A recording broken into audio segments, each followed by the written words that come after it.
So, good morning guys. Meron kaming darating na ngayon na 600 heads na itik, duck layer. So, hintayin natin dumating. Ilalagay, dahil natapos na isang cycle namin ng yung hati kami ng kapatid ko. So, hintayin natin yung pagdating ng duck layer. Guys, nandito tayo ngayon sa nirentahan namin na building for our duck layer. So, kasya talaga dito mga nasa 700 to 800 heads. Pero kasi sabi nung seller, 600 lang meron siya. So, yun na lang. Stick na lang tayo sa 600. So, ito sa amin lang to ng kapatid ko. Dahil wala pa kayong pampagawa na sarili. So, medyo mahal kasi ang pagpagawa. Ang 1,000 heads na kulungan na hanger type is maabot ng 1 million ang halaga. So, tiis muna kami sa mga rent. So, yan. Pasok tayo. Tingnan natin kung paano yung setup.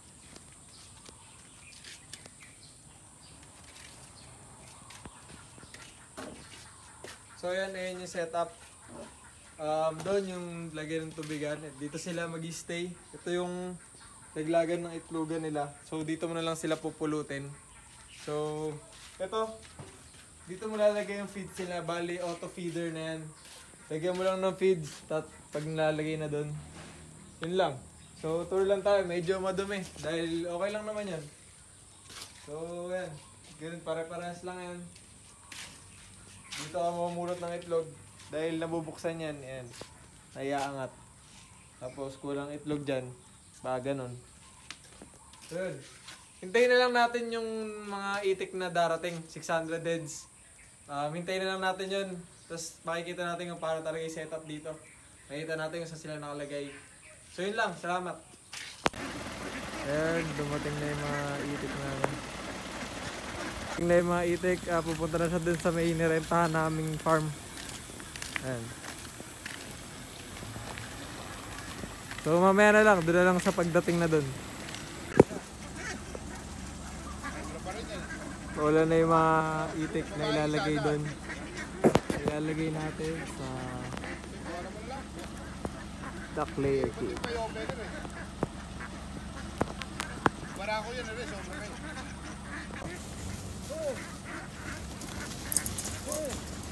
So yan, binababa na yung mga duck. Ang gagawin yan, itataboy na lang papunta dyan. So yan.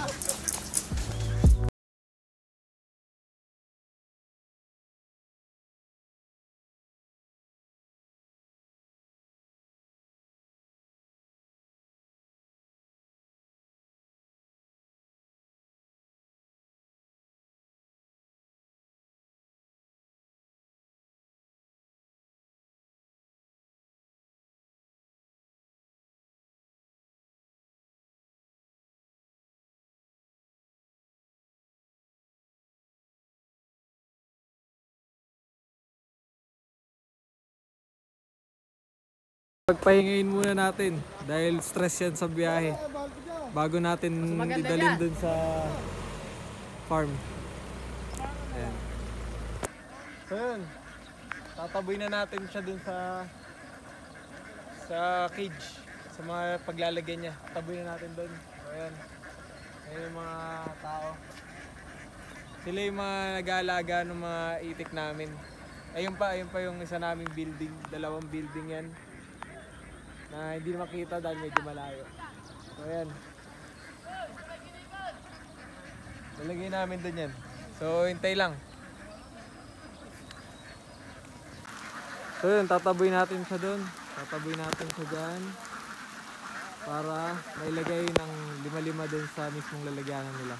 3 parte natin gagawin yan para di masyado mabigla yung mga itik. So para di masyado ma-stress. Ngayon, stay put muna sila dyan para makapag-relax ng konti. Ayan. Nila sa konting parte, pinapapasok na nila dun. So ayan, kusa na silang umakyat. Kusa na umakyat yung mga itik para pupunta sa kulungan nila. Ayan. Ayan na.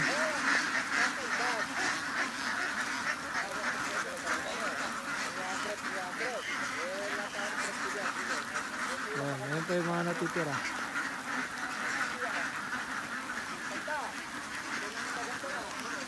sa kanila pupunta kasi ilalagay na pa isa-isa yan.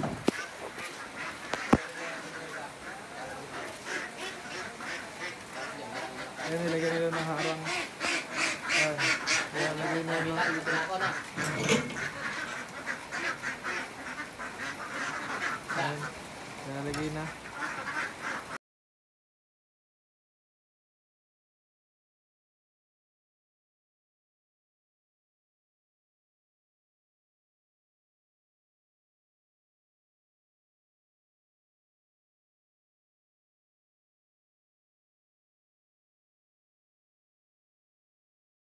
Sila.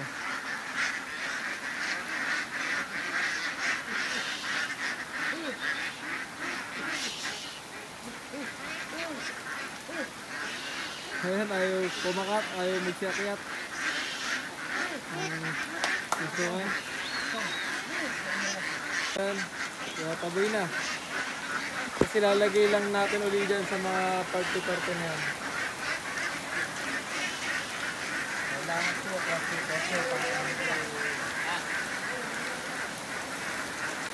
So yun, bakit natin pinaparte-parte yung paglalagay? Para sa loob ng kulungan, di sila magkakadaganan kasi compress yung space na yun eh. Kakadaganan sila pagka lahat yan, pinasok natin agad. So kailangan medyo konti-konti ang paglalagay. So yun, samahan niyo ako dito. Pupuntahan natin kung paano maglagay ng itek sa kanilang kulungan.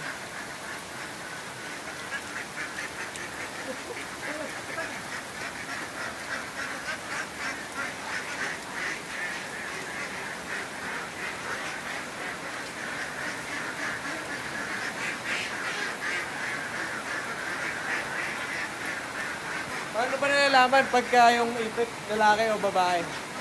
Yung mga lalaki kasi, sa mismong neck nila, meron silang green.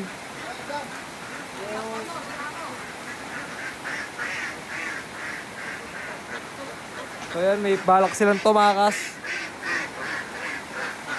So yan, ganun paglalagay ng itik. 5-5, para mabilang talaga kung ilan talaga yung mailalagay na itik sa isang block.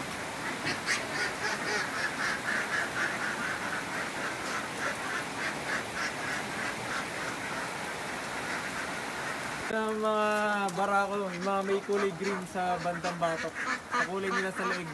So yun, kailangan lagay na sa isang block na to, mga 10% ng mga babae. Kailangan, so kung may 10 dyan, kailangan may isang barako sa isang kulungan para ma-fertile yung egg nila. So yun, ayun sa mga pako. Ayan. So yun, lalagyan ng barako yung isa na yun kasi 80 laman nun. So yung 10% na lalagyan ng lalaki dun.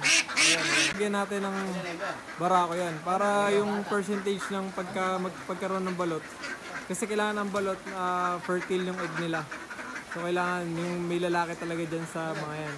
Kasi yung mga itik, lay lang sila ng lay ng egg. So kailangan ng lalaki para ma-fertile yung itlog nila. So ayan. Ilalagay nyo lagi ng 10%. Alala lang, 10% ng kanilang total heads din sa isang block.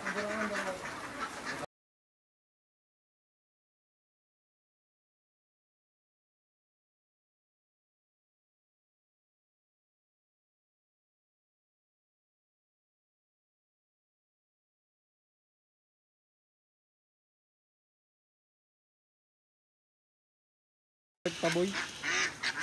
Napakahirap nagtaboy yan. Dami yung nakawala. Ayan, may nag-iisang makulit dito. Ayan, mga tumatakas pa. Okay, para lang tayo naglalaro. Nag-1 on 1 sila. Nag-1 on 1. Ayan. So ayan, sama na ulit tayo sa paglalagay.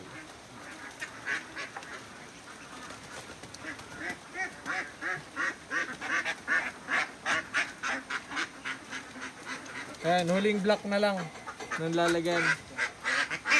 At tapos na lahat ng prep. Lalagyan na rin yan ng mga pagkain sa auto feeder. So, sample ng lalaking itik. Ayan, may pagka-green siya sa ulo.